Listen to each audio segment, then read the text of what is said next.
Hi, I'm Bob Hoganson with Martin County Television. You know, infrastructure is the backbone of any community, and over time, infrastructure ages and needs to be replaced.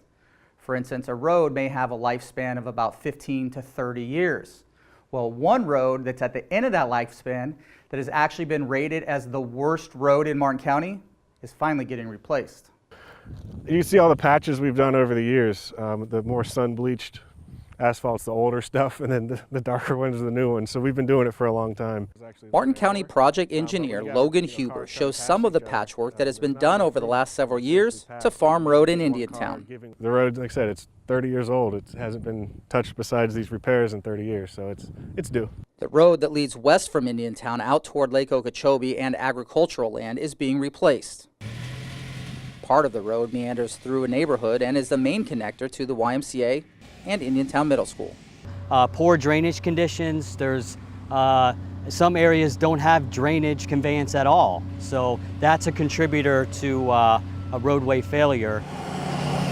Rated by Martin County engineers as the worst road in the county, it is the #1 priority under the new Infrastructure Reinvestment Program. The Infrastructure Reinvestment Program is a program that the capital projects and the engineering department as a whole came up with to address the infrastructure backlog that the commissioners have since 2016 provided funding. George Zama is the capital projects manager for Martin County. He says major roadways with higher speeds, higher volume, and more safety hazards get all the attention. More rural neighborhood roads like Farm Road have seen their maintenance get deferred over time. You have other programs around the county that need attention as well, so naturally things get deferred. So the county has put cheaper, temporary fixes on Farm Road and many others, like these squiggly lines sealing cracks, hoping to slow the deterioration of the pavement.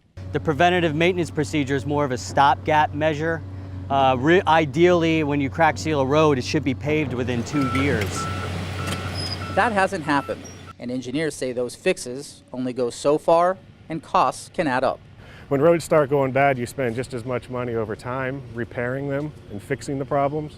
And when you can just come in, do one project and basically rebuild the road, and you don't have to do the maintenance as much anymore. The $2.4 million project will include a brand new road along with new drainage and swales. The road will even be widened in some areas. This approach to a complete restoration of infrastructure instead of a simple repave is familiar. It's going to be a rejuvenation of drainage and pavement infrastructure. We're seeing it in places as our flagship project of Parkwood neighborhood restoration. Last year, county leaders cut the ribbon on the Parkwood Neighborhood Restoration Project in South Stewart. That project brought new roads, drainage, sidewalks, and other enhancements to the area, a true reinvestment in the community. Totally enhanced the neighborhood to a point where people are reinvesting in their houses. As for Farm Road, the construction should be complete this fall. For Martin County Television, I'm Bob Hoganson.